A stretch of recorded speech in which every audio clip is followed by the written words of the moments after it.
And friend of the show and criminal defense attorney Michael Bixon seems to think he was more of a witness for the defense. I absolutely think so. I mean, he came up with so much doubt, even just on direct, forget cross. Right, yes. And you heard it over and over and over. And the key portion of this case for the defense team is the intention, right? The willful, deliberate, premeditated act. And if they show that he was braking or slowing down, that really doesn't help the prosecution at all. On top of it, we heard the expert witness talk about the anomalies that he had while he was examining the crash data. Right. We heard him talk about the 100% throttle, and at the same time, the pressure being applied to the brakes. We also heard him talking about how there was an issue with it being from 100% to zero throttle, and how it should have sort of slowly ramped down. Right, like he said, okay, so why it went from 100% throttle to zero with nothing in between, he is unable to explain. And translating that into legal language, it sounds like reasonable doubt. Absolutely, because now you're getting these anomalies with the data that the prosecution is relying upon. How accurate can it really be? And it opens itself up to doubt. And that's the last thing you want if you're a prosecutor. Did he do it? Okay, so he went methodically through the time before the accident. So he went through 5 seconds to 4 seconds, 4 to 3, 3 to 2, and 1. And he described the braking action. Isn't that consistent with hitting the pedestrian? Well, he's talking about the braking action before, just even a second before the actual impact happens. So, I mean, obviously the car is going to slow down upon impact, but he talks about how there's light pressure, light braking applied just before it, and then there was about 5 seconds before the incident, there's hard braking. So you have hard braking, acceleration, and then light braking.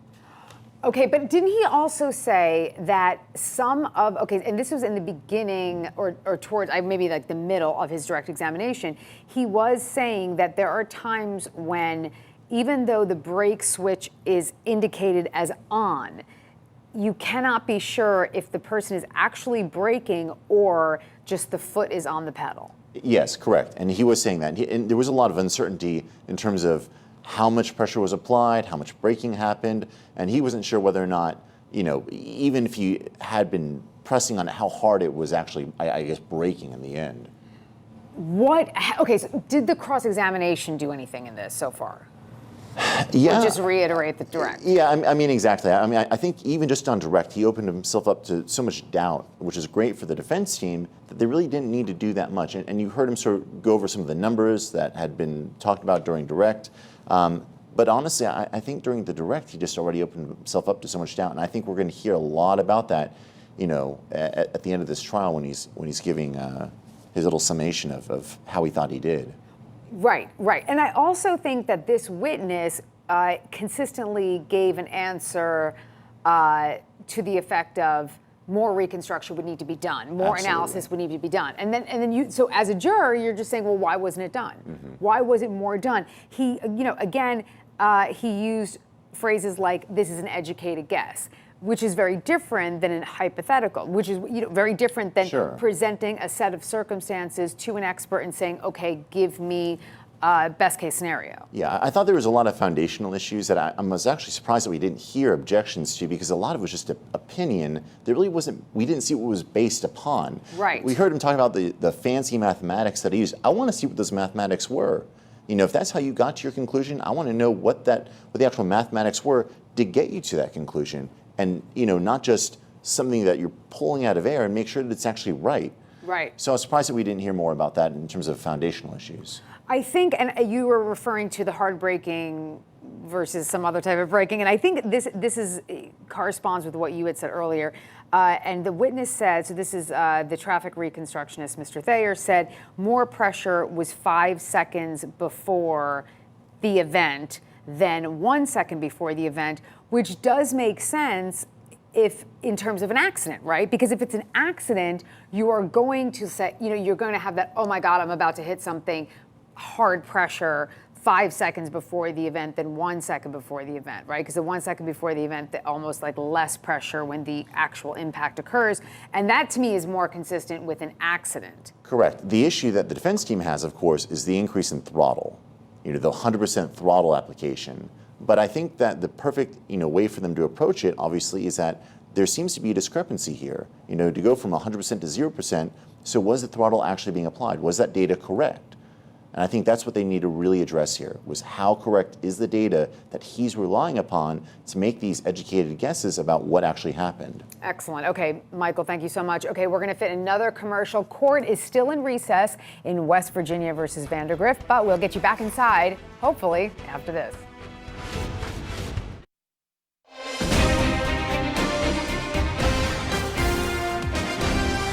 Welcome back to Court TV Live. Court in West Virginia versus Vandergriff is still in a recess, but the minute they reconvene, we'll get you back inside. Prosecution still on their case in chief. I believe they have a trooper as their next witness, and they're still rolling along. The defense is expected to put a case on, but the big question that everybody's wondering, will Morgan Vandergriff testify? We'll find out soon enough. Okay, let's bring back in criminal defense attorney Michael Bixon. So, Michael, we have a very cool animation so based upon all the information we have, Court TV team created this animation, so we're going to go through it. And this is what, again, supports the facts and evidence as we know it right now. And so you see the car on the right, that's a Vandergriff's vehicle, and that is the neighborhood that, everybody's been talking about. You see the Edwards home. Those are the first two witnesses, Charles and Eleanor Edwards. So the car is coming around. Now, this is the interesting part. So this is the car coming around and ends up hitting John Maynard. Now, see how you see the two school buses, right? They're perpendicular. Bus number 2 is the bus that Vandergriff allegedly, kind of went around. Bus number 1 was parked in that U-turn position, and the bus number 1 was parked with that, that red stop sign sticking out and the lights on. So that is what we believe the path to be. How significant for you in kind of analyzing the scene is the speed bump? I think it's critical. Yeah, I think it's me too. The most important thing here, because look, if he hits the speed bump, and let's say that he is driving erratically and he is driving too fast, and then he loses control and goes towards John Maynard, that's a very different story from something that's willful and deliberate and premeditated if it's a total accident, And if you're talking about going over a speed bump at a high rate of speed, it's totally possible that he loses control of the car. So I think when they go out there and when they actually take a look at the scene, it's going to make a very big difference. So here's the deal. They looked at the scene this morning. Of course, we don't, we couldn't be there with our cameras, so we don't know their reaction to that. We may not find out, right? We may not find out until after the trial. We may not find out based upon the verdict. But the defense is the one who wanted it. The defense asked for this jury field trip. Have you ever done one of these jury field trips? I haven't had the No, need for most people one. haven't. Yeah, most of the it's lawyers that fairly we've rare. had on and the other lawyer anchors, we haven't had this. And also it's rare because in this day and age, Google, Yeah. right? Well, not just, but look, you could take all the pictures you want, and you see some of these cases where there's tens of thousands of dollars spent on recreating an accident scene and the pictures but they never tell the full story of actually going out there and seeing it in person. They never do. And I think it's great that they're able to get out there and actually take a look at it in person instead of just, even if it's a 3D picture, it's not going to be the same thing. I think that sometimes the danger is that the scene has changed since the date of the incident. Assuming everything's the same, at least. Right, Sure. no, right, exactly. So when I was in New York and practicing, one of the things the judge always said to the jury was, don't go to the scene, don't go to this area. And I think that's the reason, is that the judge was always concerned that the area would change, if it's a public place, if it's not inside someone's house or something like that. But what do you make of the defense asking for the visit?